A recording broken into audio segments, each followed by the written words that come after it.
పుట్టిస్తున్న Satakarni censor talk. నిన్న censor కార్యక్రమాలు పూర్తి చేసుకున్న గౌతమిపుత్ర శాతకర్ణికి సంబంధించిన సెన్సార్ టాక్ లో కొన్ని ఆసక్తికర విషయాలు బయటకు వస్తున్నాయి. ఈ సినిమా ఫస్ట్ హాఫ్ కన్నా సెకండ్ హాఫ్ బాగుంది అన్న వార్తలు వస్తున్నాయి. ఈ సినిమాకు సంబంధించిన కథ చిన్నది కావడంతో కీలక సన్నివేశాలన్నీ ఈ మూవీ సెకండ్ హాఫ్ లో ఉండటంతో ఫస్ట్ హాఫ్ కొద్దిగా స్లో అనిపిస్తుంది అని అంటున్నారు. ఈ సినిమా ప్రారంభమైన తర్వాత కొద్దిగా స్లోగా నడిచి ఇంటర్వెల్ ముందు 20 నిమిషాల నుంచి ఈ సినిమా రేంజ్ పెరగడం ప్రారంభమవుతుంది అని టాక్. అయితే ఈ సినిమాలో ఎమోషనల్ కంటెంట్ మంచి స్థాయిలో ఉందని తెలుస్తోంది.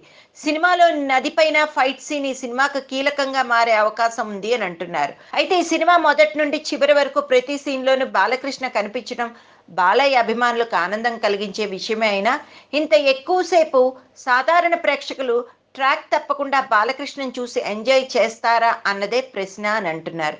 ఈ సినిమా విమర్శకులకు విపరీతంగా నచ్చే ఆస్కారం ఉన్న మన ఇరు రాష్ట్రాల్లో బీసీ సెంటర్ల ప్రేక్షకులకు ఈ సినిమా కథ ఎంతవరకు చేరువ అవుతుంది అన్న సందేహాలు కూడా ఈ సినిమాను పూర్తిగా చూసిన వారు కొందరు వ్యక్తం చేస్తున్న టాక్.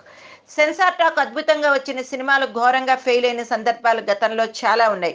మరి ముఖ్యంగా ఒక చారిత్రాత్మక సినిమా విషయంలో కేవలం సెన్సార్ టాక్ను ఆధారంగా చేసుకుని ఆ సినిమా విజయ అవకాశాలు అంచనా వేయడం కష్టం. దీంతో శాతకర్ణికి సెన్సార్ ప్రశంసలు లభించిన విడుదలైన తర్వాత ఎటువంటి డిబేట్ టాక్ లేకుండా పూర్తి పాజిటివ్ టాక్ వచ్చినప్పుడే శాతకర్ణి ఘన విజయం సాధించగలుగుతుంది. అప్పటి వరకు బాలకృష్ణ అభిమానులకు నిరంతరం టెన్షన్ అన్నది ఫిలిం నగర్ వార్త.